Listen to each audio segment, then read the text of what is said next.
রাসূল সাল্লাল্লাহু আলাইহি ওয়াসাল্লাম বললেন, শোনো, ভালো বন্ধুর উদাহরণ আর মন্দ বন্ধুর উদাহরণ কামারের মতো আর আতরওয়ালার মতো। তোমার যদি বন্ধু আতরওয়ালা হয় তাহলে তুমি কিনে নিবা আতর বন্ধুর কাছ থেকে, নইলে এমনিতেই দিবে। যদি কিনে না নাও, এমনিতে যদি না দেয়, বন্ধুর পাশে বসে থাকলে আতরের গন্ধ পাবা তো।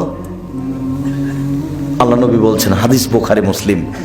তো আপনার ছেলের বন্ধু যদি ভালো হয়, আপনার ছেলে ভালো হবেই। আতরওয়ালা যেমন আতরের সেন্টকে ঠেকাতে পারবে না, আপনার ছেলের বন্ধু যদি ভালো হয়, তার ভালো চালচরণ ঠেকাতে পারবে না, আপনার ছেলের কাছে চলে আসবে। আপনার মেয়ের বান্ধবী যদি ভালো হয়, তাহলে আপনার মেয়ে ভালো হয়ে যাবে, ওই গতিতেই সে গড়ে উঠবে।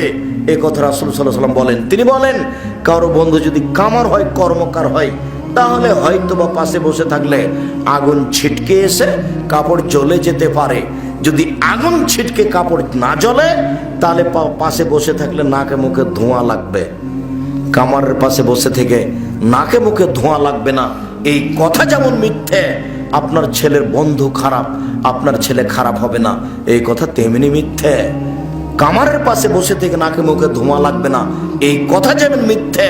আপনার মেয়ের বান্ধবী খারাপ, আপনার মেয়ে খারাপ হবে না, এই কথা তেমনি মিথ্যে।